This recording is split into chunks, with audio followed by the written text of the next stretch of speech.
Welcome to another edition of the Best Business Minds, where we interview business leaders and academics that write thought-provoking books. I'm Marc Kramer, a serial entrepreneur who consults with family businesses and entrepreneurs. For the next year, I'll be teaching entrepreneurship at Vinh University in Hanoi, Vietnam. But tonight, I am talking to you from Cambodia. So it's exciting to speak to all of you. And let's welcome one of the world's leading brand marketers, Catherine Kaputa, author of The New Brand You, which I happen to love this book. And I think it's great if you're managing a brand or rebranding yourself, which is a lot of what the book is about.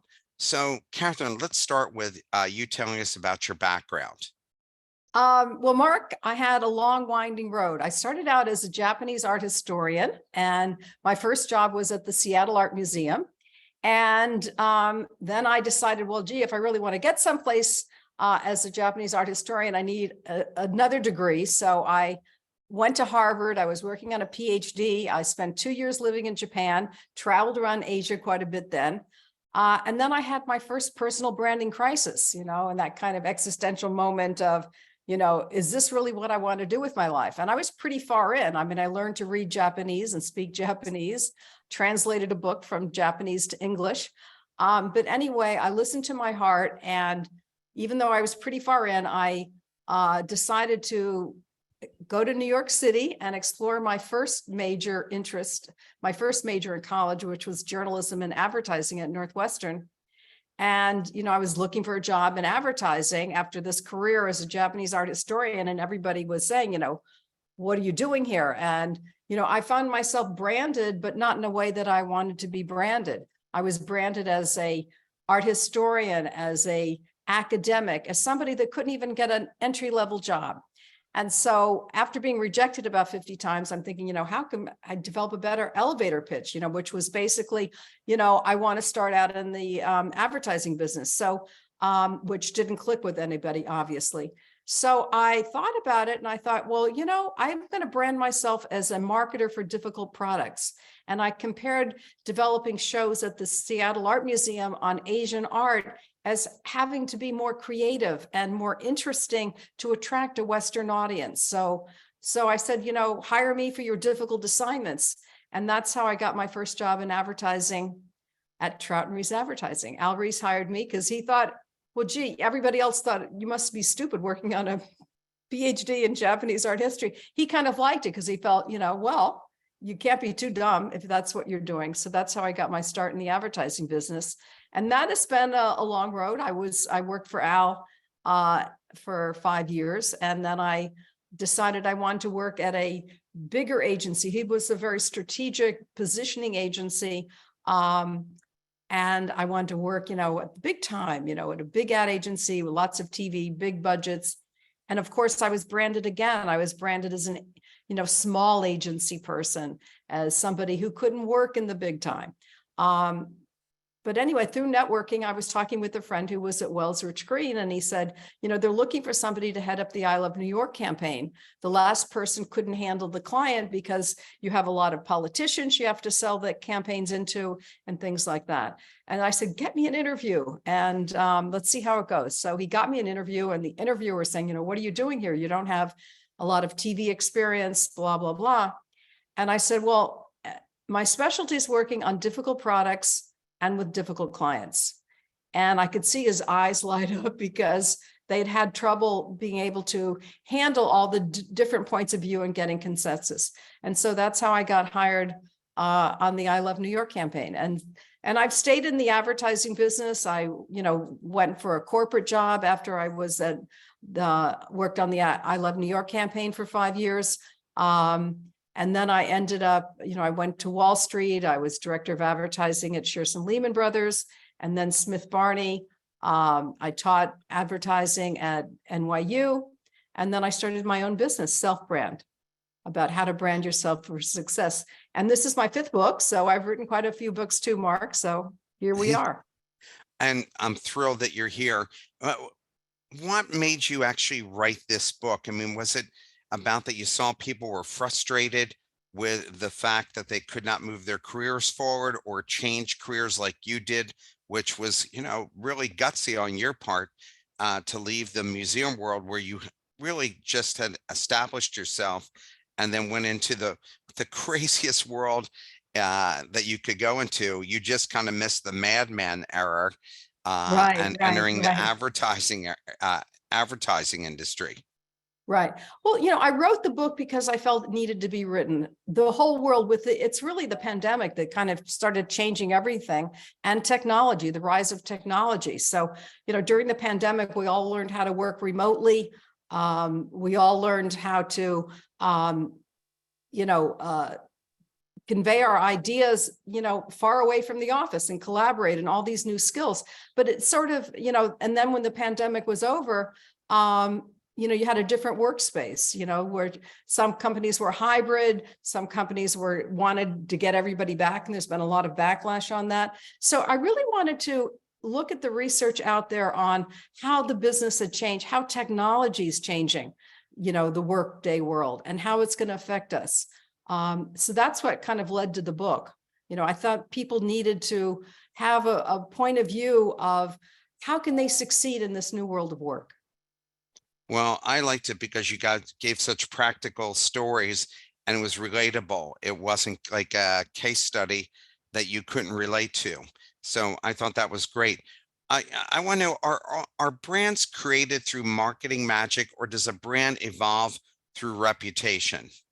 Well, it's a little bit of both, but if I had to choose one, I would argue on the case for the marketing magic, because the thing is, so much of what's important in branding today is, connecting with a brand and feeling like that brand speaks for me and I relate to it and I like it. Likability is important for brands. So, I think the marketing magic, a lot of people say it's all fakery, marketing, but it's not really.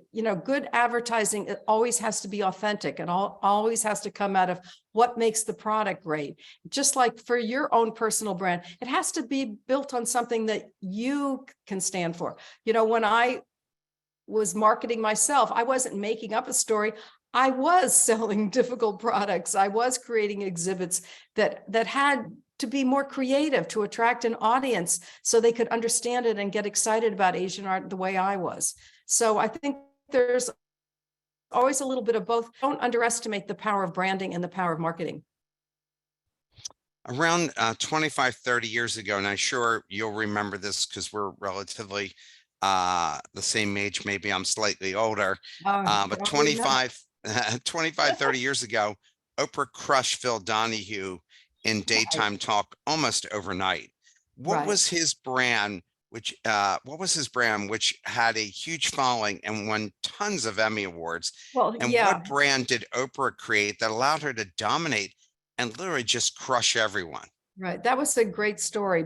I think, Phil Donahue, he had a lot of firsts. He had the longest running talk show ever. And he was the first host that engaged the audience and had a dialogue going with the audience. But hey, you can't beat Oprah in terms of when it comes to working with an audience and connecting and building rapport. Her strength is in her empathy and her ability to ask questions, to get people to share things that, maybe their husband or wife didn't even know.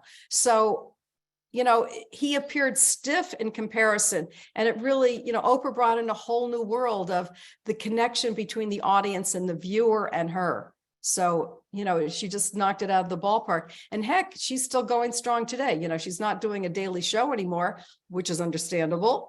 But when she does, like her interview with Prince Harry and Meghan Markle, had a huge audience, and she really gets people to share things, intimate details with her about their lives. So it's very powerful. Yeah, I mean, even though he tried another show on MSNBC, it went nowhere after 1 or 2 years that it was on. And you're right, I think, and his brand was intellectual. Intellectual, And not that was and all of a sudden that became a very narrow market once she came in and right. did her magic by bringing the common touch to people. How do you change your brand? Like, you went from being a brand in the museum space to totally changing how people viewed you. How Right. does somebody how did you do it? Well, it wasn't easy, but I think the thing that I learned is you need to think of outside in. When I worked at Trout and Reese Advertising, Al Reese always stressed thinking outside in. So who is the customer? What are their needs? What are their problems? How can I solve those needs? That's what you primarily need to do. How can I be the person they're looking for in an authentic way? And so that's what I discovered, because I say to people who are trying to switch jobs, look at the changes I made. Every single one was a dramatic change, moving from a small agency that was mainly business to business advertising and strategic assignments to a very big creative agency that was heavy in television development. That was not any, because they brand you. They brand you as not in the way that you want to be branded. That's why I always say you want to brand yourself, because if you don't, other people will. And I can guarantee you, they're not going to brand you in the way you want to be branded. And so that's a big difference. And even moving from, the small agency to the big agency was a hard thing. Moving to the corporate side, because they wanted you, you don't have an MBA, so you can't do this job. And it's really, you've got to be persistent, and networking is the key. I had a friend that knew the recruiter that was recruiting for the job at Shearson Lehman Brothers. And I had interviewed with him. He never told me about that job because I didn't have an MBA, but I had a friend call him and he said, okay, I'll put you up for it. And at that meeting, one of the key people I met with was a senior executive vice president who was in charge of marketing and sales for Shearson Lehman Brothers.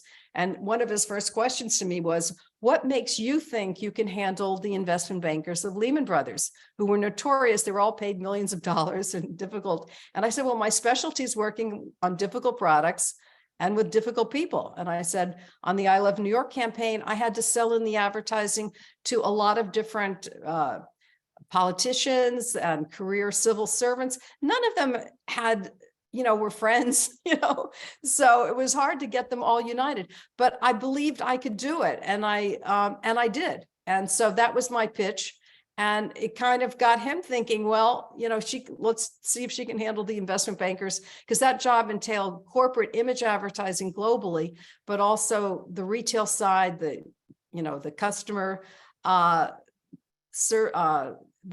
regular customers, and also in the investment banking. And I thought it was a challenge, and I enjoyed working with them. Very, very smart people. And, I grew and learned a lot myself, but just at every move, just becoming an entrepreneur, writing my first book, You Are a Brand, getting it published. I got rejected by 50 people for my first book. I don't know what your experience was, Mark. It's hard to beat mine. I had this, and my first book, Power Networking, they liked, but the second book, which won one of the top 30 business books by Executive Book Summaries, which was a big deal. Yeah, When right. 47 publishers turned me down, even with me saying I'll underwrite the entire losses, like whatever money you lose, there's no upfront, nothing. And then Wow. finally, my publisher at McGraw-Hill said, I got a guy who used to work here, who was in business, who went bankrupt, who I think would appreciate this book. And they sent it to him. He didn't even call. He just sent me a contract. And then that book was named one of the 30 best business books in Yes, right. 2000.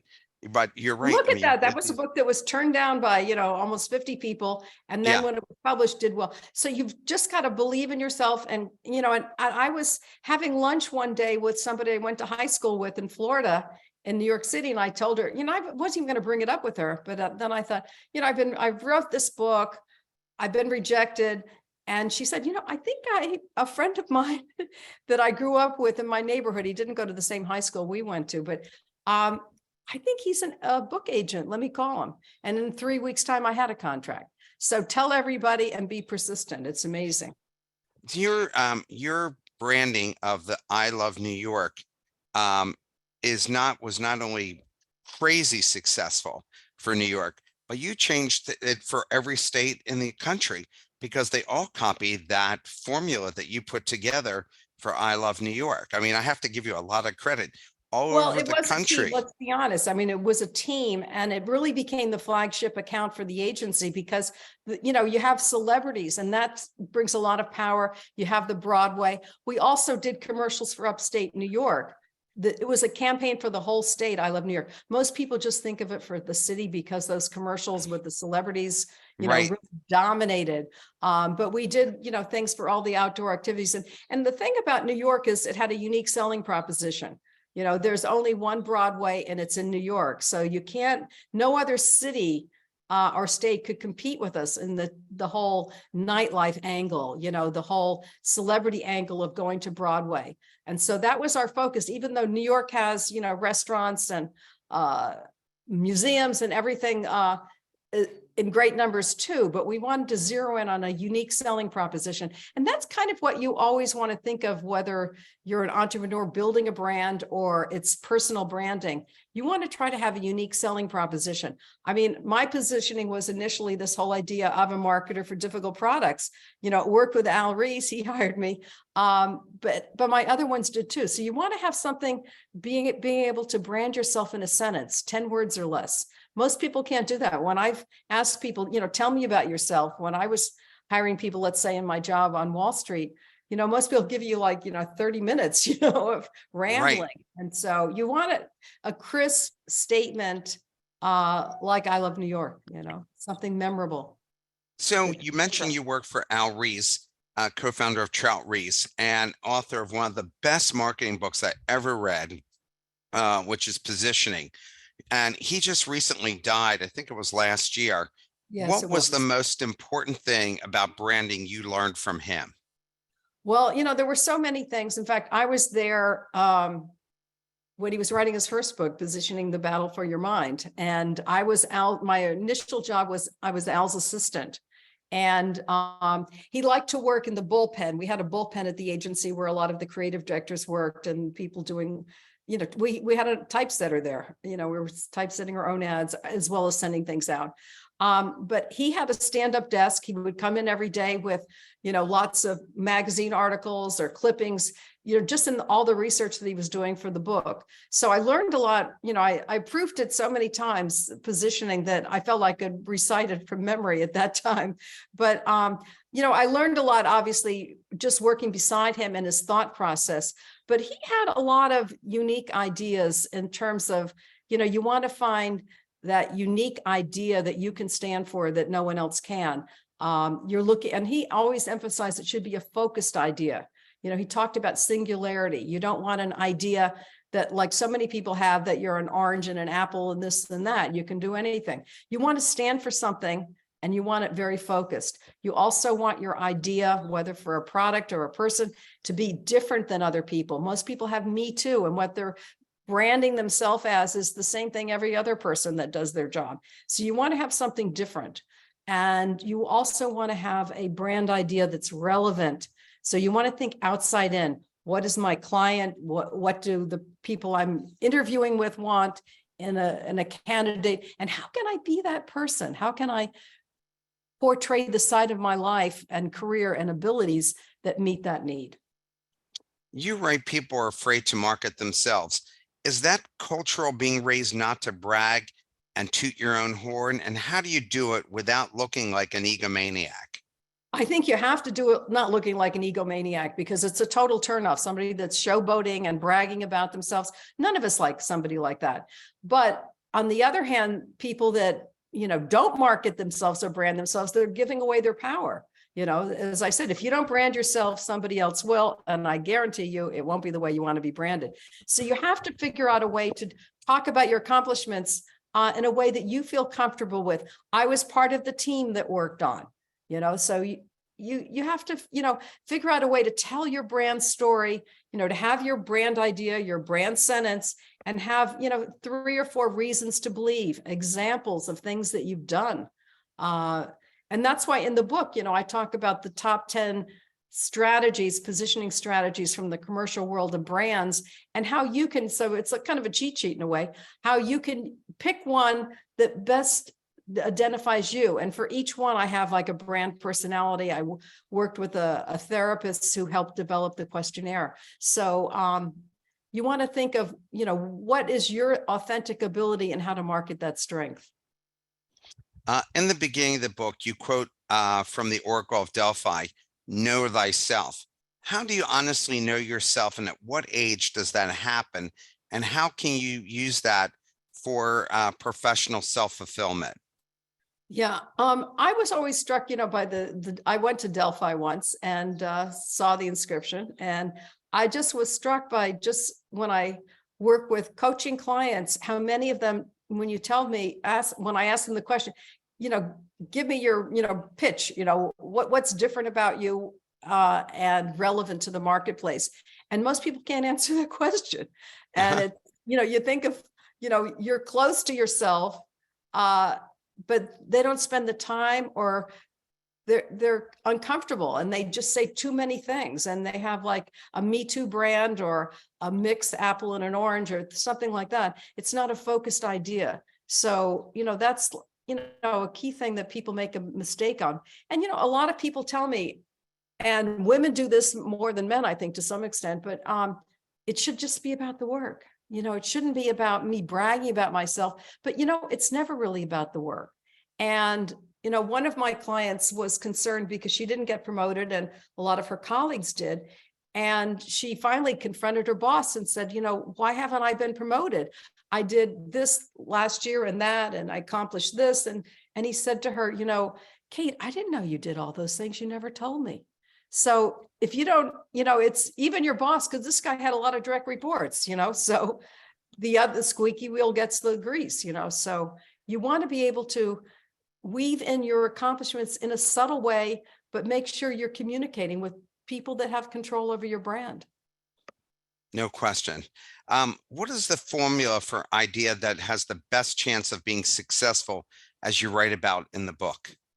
Yeah, I was talking about a little of that. It's part of the learning I had, at Trout and Reese Advertising, which was the brand strategy powerhouse. But a key thing you always want to do is, as I said, think outside in, really look at who let's say you're looking to make a job switch and you have a particular idea of where you want to go. You want to think of what are the characteristics that I need to emphasize. Most people say too many things, it gets confusing. So you want to think outside in, you want to look for a focused idea, something that you can stand for that sets you apart from other people. You want an idea, that's different, and you want an idea that's relevant. What's going on today? Where do you want to go? We've got so much changes going on in the marketplace today, we're seeing a lot of things with technology and chat, GBT and all these kinds of things. How is that going to change your job? It's going to eliminate a lot of jobs. Where do you see yourself going? Where's the world going? All of that you need to be on top of, like you were marketing a product. What do you mean by outside in? I mean, I think you need to explain what you mean by that. What I mean by that is customer first. So instead of thinking, I want to do this, and here's my story, you think of who is the customer? What do they need? What are their problems? What are their pain points? And how can I uniquely solve them and be the right person? Just like, when I was, let's say, looking for the job at a big agency where I could get a lot of big agency experience, everybody kept turning me down because I was at a strategic agency and mainly had very little television experience. And so I really had to be, not only network, but I needed to convince people why I was the right person for the job. And at I Love New York, I heard from a friend of mine who worked there that the prior person had a difficult time handling all the different politicians and people that had a say in the advertising. And that was a problem. They had great creative, but you have to sell it in. You're the liaison, with the key clients. And there were a group of clients. It wasn't just one person. And that's what made it difficult. So I figured, wow, well, I can, instead of focusing on my background at Trout and Reese with the strategic side, and of course I dealt with that, but I was emphasizing my skills in building consensus and getting clients to agree on things. So that's thinking outside in. I wouldn't have thought of it before as a key defining position until my friend told me that was a problem. I thought I can solve that problem. And so they overlooked aspects of my credentials that were lacking. The fact that I didn't have any experience working with celebrities. I didn't have much experience with television, but they overlooked that because I thought she'll solve our problem, because I was emphasizing, give me a shot at this. I can handle Everyone, wants to build a winning brand. You write brands are about relationships. What do you mean about that?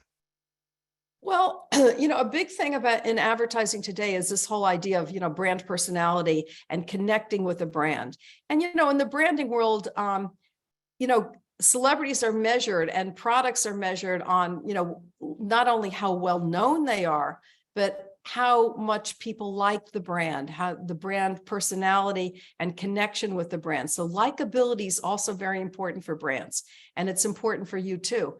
And, in the branding world, they do a Q score, for, all the top products, which, measure how well known a brand is and how well liked it is. And obviously, if you're well known and well liked, you get more money than a brand, let's say, that's equally well known and maybe not as well liked. So let me, test your abilities, Mark. Uh-oh. Q score. What brand has the higher Q score? Let's look at two. Tom Hanks versus Russell Crowe. And again, Oh, Q score measures likability and how well known they are. oh, Tom Hanks got to kill it there. Kill it. That's why, he gets top dollar, if he's in a movie or if he's in advertising. So that's what Q score measured. Let's look at, how about Angelina Jolie and Jennifer Aniston? Who's got the higher Q score? I would think it would be Jennifer Aniston. got She's it. the girl next door. She's the girl next door. She's likable.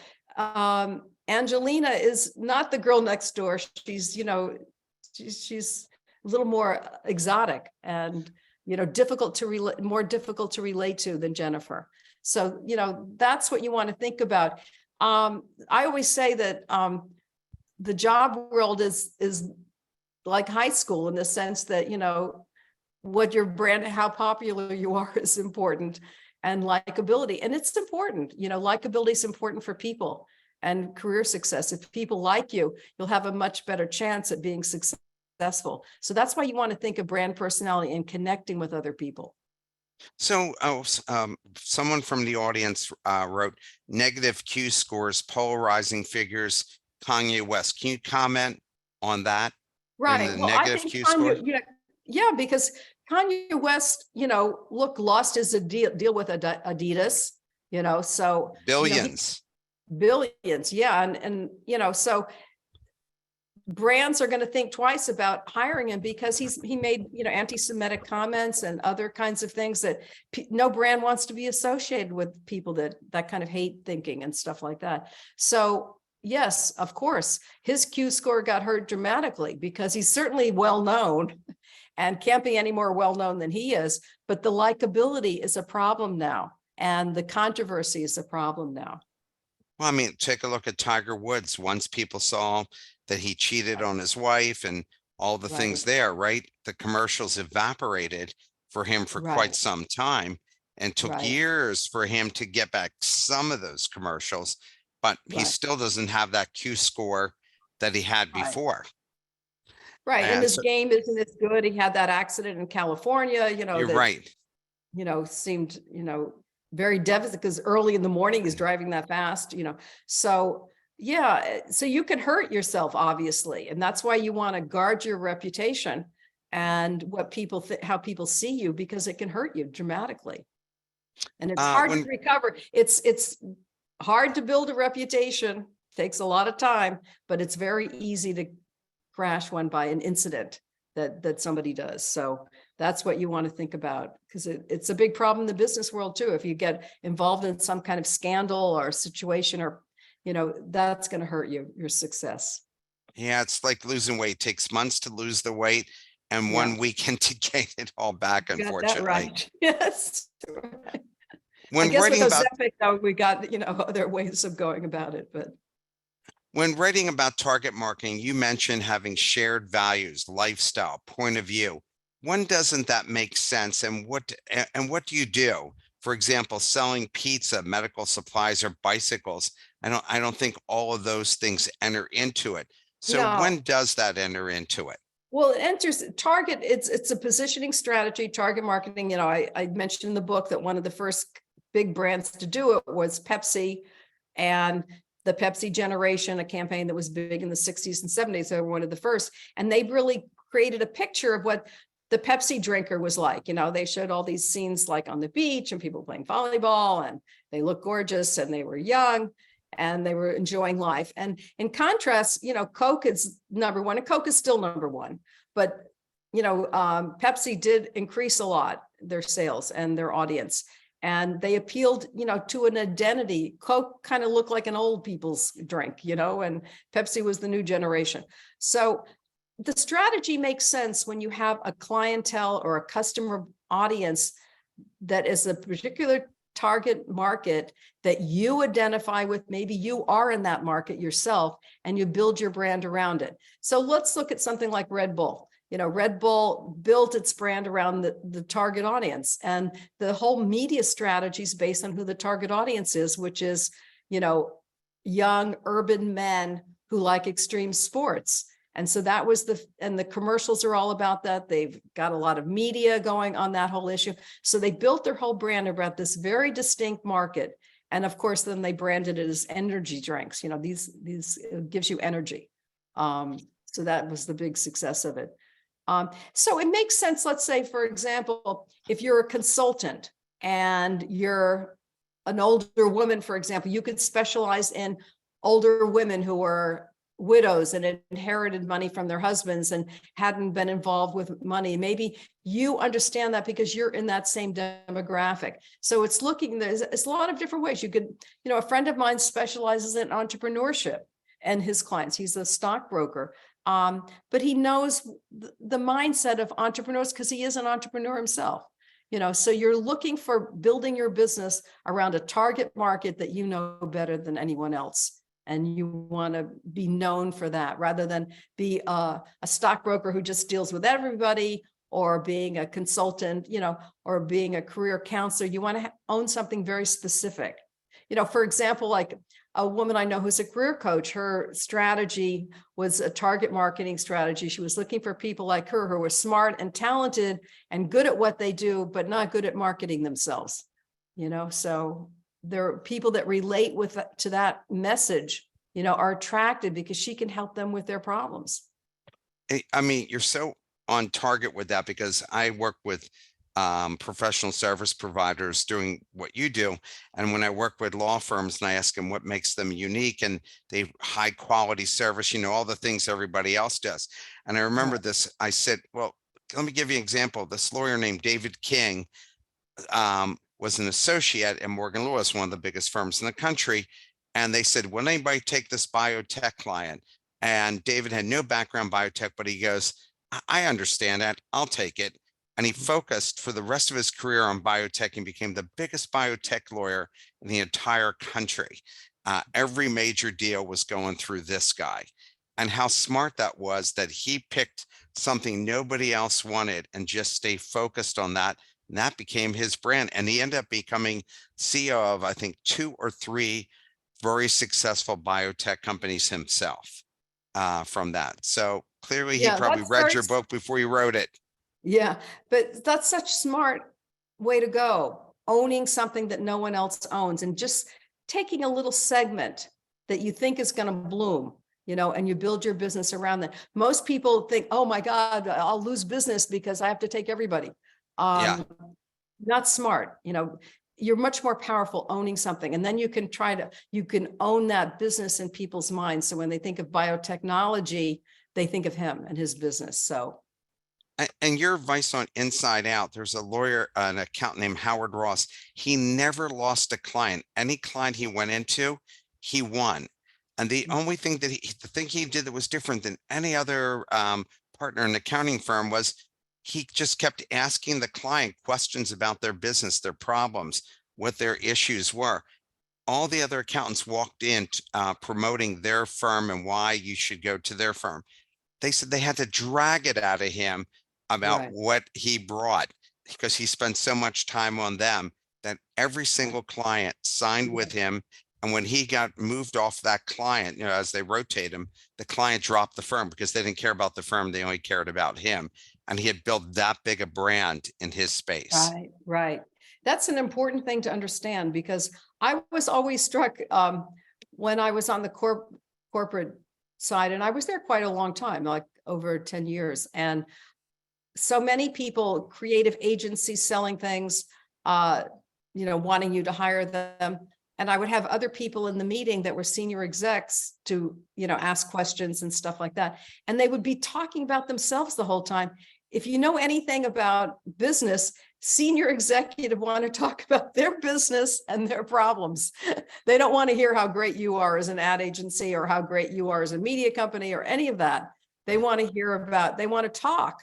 And they want to talk about their business and their problems and how you can solve them. That's their only, and I tell them that in advance, and they would have these, boilerplate presentations, and it was all about them and, not smart. Clients That's want to talk about themselves and their problems. Let them. They'll like you and they'll hire you. why that's why I think women are better at than men, because it's almost like going on a date. The man talks all about himself, the woman does all the listening, ask all the questions. So I think, Right. yeah, you see that. Many people want to be social media influencers, but few make it. How do the successful ones create brands that are followed globally, which you address when saying we are moving from a meritocracy to a celebritocracy? Right. I think that whole influencer movement is really interesting. And, a lot of them have such rabid fans that are dedicated that, they're really attracting a lot of brands. And I think the key to success there is your uniqueness, building a show that has a unique message that you've developed. You've got to have a personality. You have got a clear sense of who your audience is and talk to them directly. And just be yourself. And there's that serendipity and likability and connection. And they understand the problems of their target audience. So, it's a very powerful thing because there's celebrities, but a lot of these influencers are becoming, mini celebrities, and of course there is a downside to this. We're all familiar with the Bud Light story that happened over the last, few months. Using an influencer who was a trans person, Mulvaney's, Dylan Mulvaney. And the problem was the clients of Bud Light weren't ready for that kind of focus on transgender at this point. It would be right for other products, but was not understanding their target audience. And then there was a lot of pushback and, they've lost a lot of business. So, but, it's very interesting because it's very, very sub and micro, it's selecting a segment of the market that you can represent as an influencer and talk to uniquely and have an interesting message that's different from what everybody else is saying.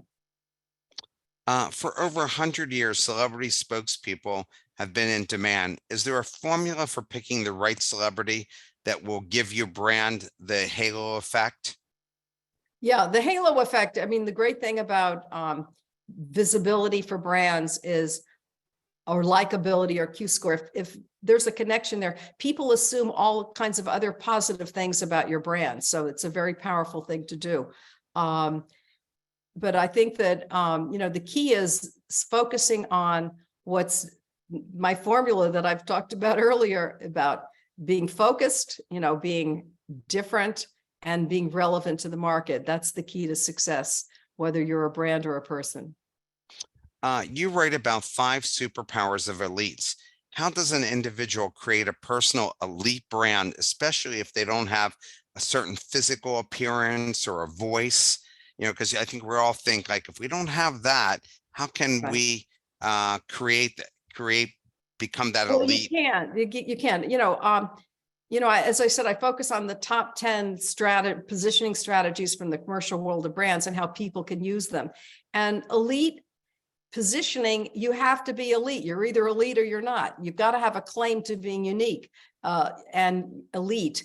And for example, are you one of the top performers in your company or in the top 10%? You've got to have something to base your elite status on. The elite strategies can be very powerful because, elites generally are very high priced. There's the perception, let's say, for example, $1,000 an hour coach or lawyer is better than one that's $200 an hour. That's the perception we have. And the person that is the $1,000 has got to have some claims towards this elite status. They were, won the award for, your claim, Mark, the top in the top 30 books in a category, or you got to have a claim to your elite status. And the 1%, we talk about the Washington elite, we talk about the A-list in Hollywood.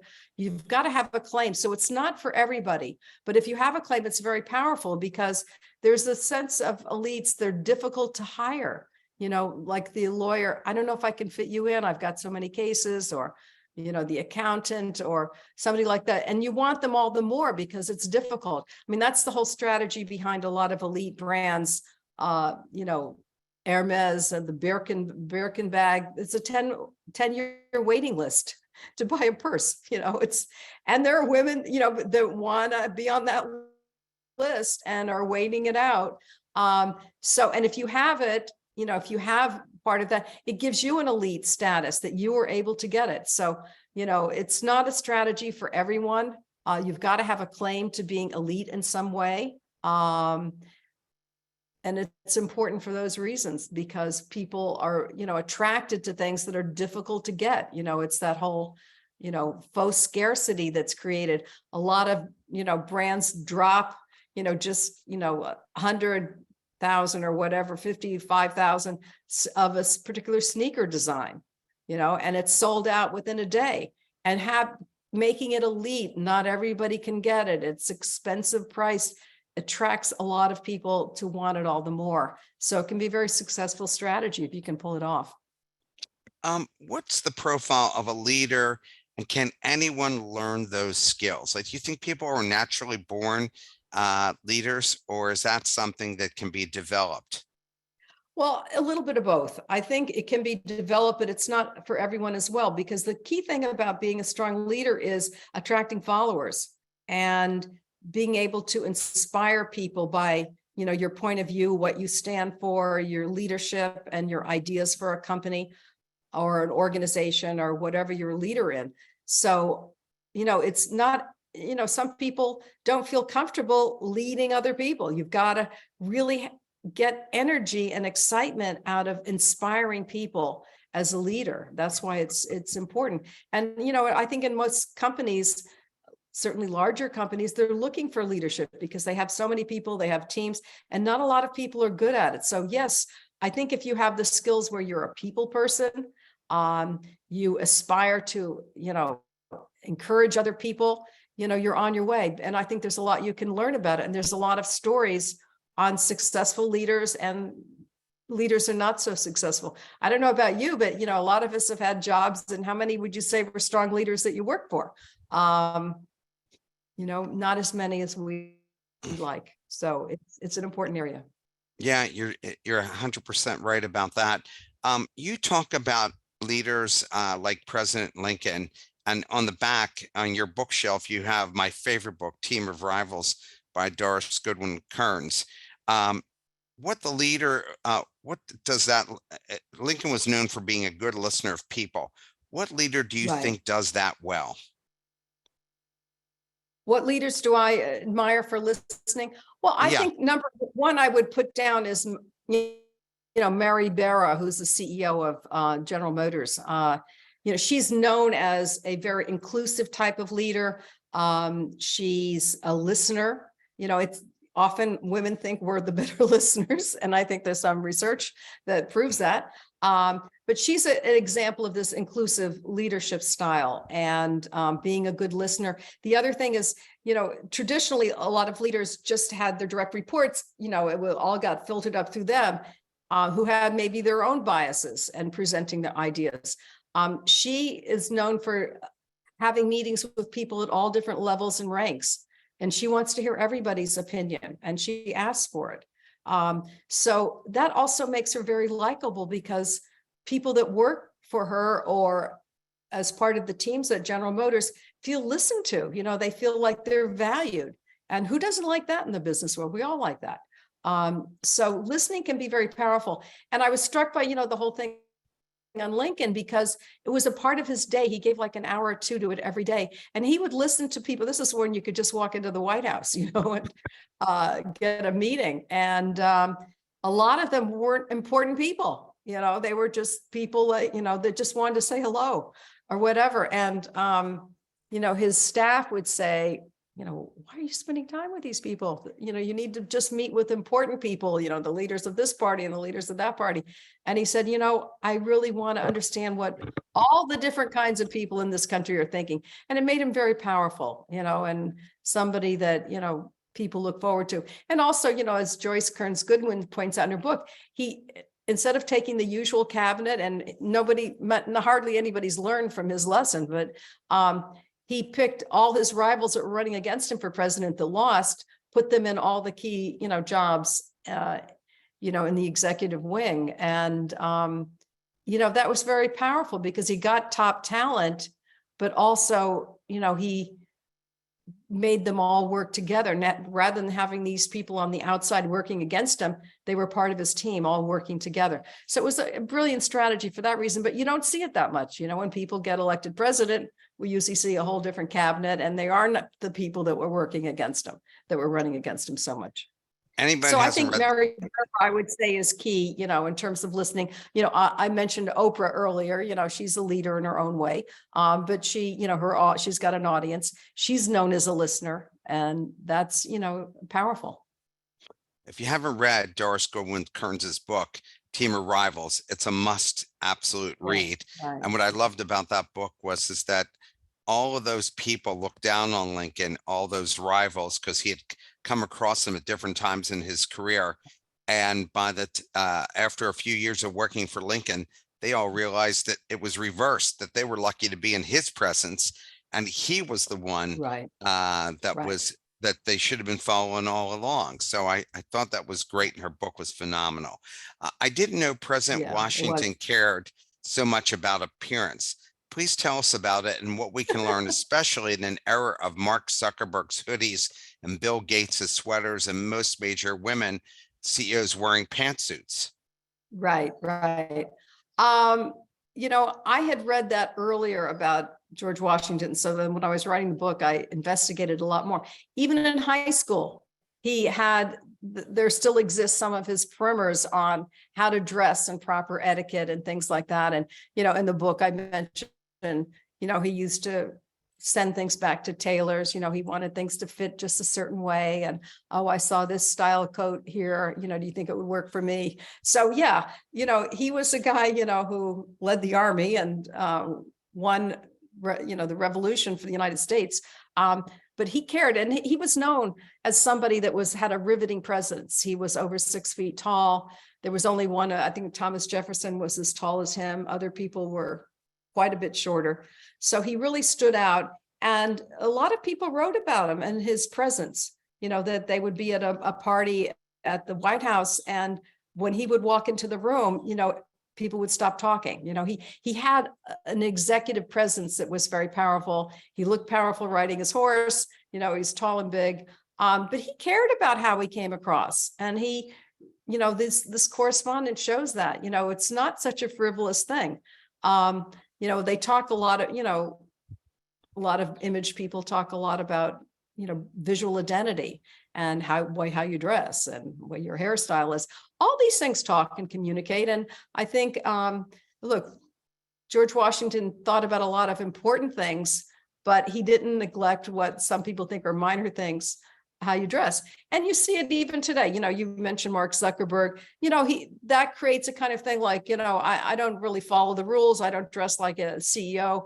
I'm comfortable. This is my thing. But it's like a branded element, having a hoodie, and, during this whole thing recently with Bitcoin and God, I'm forgetting his name now, the initials. Anyway, I'm forgetting his name. The SBF. SBF, thank you very much. He's got initials. That's how important. His name is so long. We got to put it in initials. But, he was known for his, shorts and, and the t-shirts he would wear were like, worn out. They had like the crazy neckline they show you in, ads for detergent that won't destroy your neckline of your t-shirt. What he communicated by, wearing that kind of garb was, I don't care about clothes. I'm a boy genius. I'm focused on more things. Now, of course, now that he's under house arrest, at his parents' home at Stanford, he's showing up in court with a suit, but again, a more, casual, no tie. So that had a powerful message. And, Steve Jobs was known for his black turtlenecks. He made it a branded element. Elizabeth Holmes, who's in prison now too, Right. the CEO of Theranos, she was known for, ripping off Steve Jobs. Steve Jobs, She had like an interview on television, and she had a closet with like 150 black turtlenecks. I don't know why she needed so many of the same style, but that was an important part of her brand that she wanted to, she was a Stanford dropout, so she followed that part of the Silicon Valley thing. Visual identity is important for brands. In the branding world, they take a lot of time figuring out, how's the brand going to look, what the logo is, all of that. Well, visual identity is important for people, and it's a very quick read. First impressions are powerful, and it's all done in like 2 seconds or less. And it's largely based on visual elements. First impression, you don't have time to say much other than hi in two seconds. But it's really how you look and how you carry yourself and what you're wearing communicates very powerfully for people, whether you want to position yourself as, an elegant person, or man of the people, or, girl next door, whatever your image is. You want to be consistent, have a brand that communicates messages you want to convey. We have a question from the audience. It's actually one of my students from Vin University, who I expect great things from. May I ask one question? If an entrepreneurial business becomes financially and professionally successful enough that they start to branch out to other sectors, how would that change the brand positioning? Good question. I think you've got to think about, number one, defining it. The smartest way to go is to expand in areas that work with the core brand. So there's a lot of stories of a brand that's very successful and then doesn't keep up, or expands in too many different directions, and then it means too many different things. People can't deal with that. You see stories, look at Silicon Valley, like, companies like Google, Meta, they've expanded beyond their usual, their original mandate, but they try to make it work with the original mandate. The whole Meta thing, they want to be number one in the Meta world, but it relates to their background in technology and things like that. So you want to think, you don't want to buy a business that's unrelated. You want to buy some things that work together as a communication strategy. And that's a very fine line you walk, because like you mentioned, Tom Hanks, he only picks certain movies that he thinks will go with his brand. And there'll be other people who will just take anything, who will pay them the highest dollar.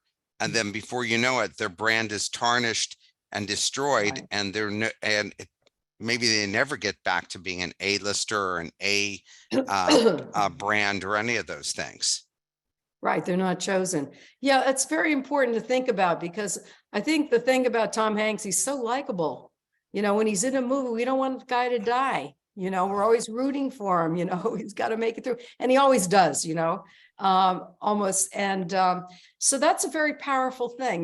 We talked about, he stands for something, and it's a very powerful draw. And he's kept his brand alive as he's aged. He's not, in his latest movie, he's not so young looking. But it's all that similar kind of personality that goes with the Tom Hanks brand. And I think people that start making under budget, cheap things to take it because they need money, it's a mistake. It ends up hurting you. Catherine, we're going to try to jump through. Just like as a person, I've had some clients that took a job that was out of left. Okay. We only have about 5 minutes left. And so we want to knock out some more questions for you. So in your, this is from the audience, in your books, and presentations, you emphasize the importance of personal branding and smart positioning. Given the increasingly digital nature of our lives and careers, what are some key strategies that individuals can use to effectively brand themselves in online spaces such as social media and professional networking platforms? How can these strategies be adapted to the unique challenges and opportunities presented by these digital platforms? This is a whole area I tried to get into with the book, because the whole thing with technology is changing everything. The pandemic changed everything. You need to take charge of your brand. And there's this whole, and you need to be visible. And for a lot of people, it's going to be harder to be visible if you're working remotely or even hybridly. And visibility is important for brands, because brands that are more visible, that if somebody's well known in a company, they think people think it's got a halo effect. People think they're better than somebody that's relatively unknown, and let's say working in Idaho remotely. So you have to think of number one, defining your brand. We talked about brand in a sentence, and you want to think of the kind of industry you're in, the company that you're in, what your brand stands for, the value you bring, and 3 reasons to believe, 3 things that you've done that demonstrate that. And then you want to find out, okay, so now you know this is my brand idea. You want to, because the world is so dynamic and changing a lot. You want to make sure that you have a presence on social media. Google yourself, see what your reputation score is. And I'm a big fan of people, having a dominant position on LinkedIn. It's a strong social media site for if you're in the business world. I'm a big believer that everyone should have a website, and you tell your brand story in that and share but everything should be on brand, on strategy. So it's going to be harder in some ways if you're working remotely or hybridly, but it still can be done. And I think the important thing is to have a strategy in place and tactically, get involved with your industry. There's always going to be industry conferences online or in person. You want to have a role in all of those things if you're ambitious. So there's been more great women leaders, business and sports than any time in history. What skill sets and image do women have to project to keep those gains going forward? Well, I think we got to do more, because I don't think we're where we want to be. Women are 50% of the population, and we don't have 50% of the senior jobs. We're great at the beginning level, mid-level, but senior level and at the very top, you don't see a lot of women. Maybe it's a little higher. It's still pretty low number. I think, women are often not as visible as men. When you think of Silicon Valley, you can name a lot of men. There are some women out there, we don't know who they are. They're working and they're not building an image. And I think, women need, a lot of women are visibility challenged and they're more modest. There's a lot of research that shows that. One study that was done showed that, and it was an international study of male and female leadership, and found that, men were so good at branding and marketing themselves, sometimes even they exaggerated their accomplishments online and all these social media platforms, whereas women tend to downplay their accomplishments. And that's a problem, because people may believe you, think you haven't done much. Which you gave an example about your friend when she got passed over for promotion, Right. and asked why. Here's the last question for you. How do you think building a personal brand over the next 5 to 10 years will change because of AI and Chat GPT? Dramatically. We really don't even know how important it's going to be. I think, and people are worried, that they're going to take over the human race even in the future. I think the key thing is you got to stay up with it, use it. I was talking to a colleague yesterday who is an entrepreneur and used Chat GPT to do a business plan, and it was done overnight. And he put in, here's my business, here's my strengths, here's what I'm doing. What other kinds of things should be part of the business plan? anyway, and it comes back and it's pretty good. So he was pretty impressed. So I think you want to figure out how to use it on your job. Keep up with it. It's going to be dramatically changing. All these other companies are getting, involved in it. And I think it will be important. It's going to eliminate a lot of jobs, probably create some new ones. But you need to figure out, that's why you need to make sure you evolve your brand so you're relevant. Remember, that's the third prong. You want to be relevant in the current market. And so you got to stay and try. It's going to be an interesting time. Hey, you're up for it. That's, one of my big beliefs is success. It's hard work plus branding equals success. Catherine, thank you so much for taking the time to speak with us. Loved your book. I know others are going to love it as well. And I think younger people would probably benefit the best. Yeah. And you can see right behind your head at the top right corner here. Everyone have a wonderful weekend. We will not be on again because of the July 4th weekend coming up until July 7th. So I hope everyone has a wonderful next couple weeks, and we'll look forward to seeing you on July 7th. Catherine, thanks again. Thank you, Mark. Thanks for inviting me. Have a great rest of your weekend. Take care.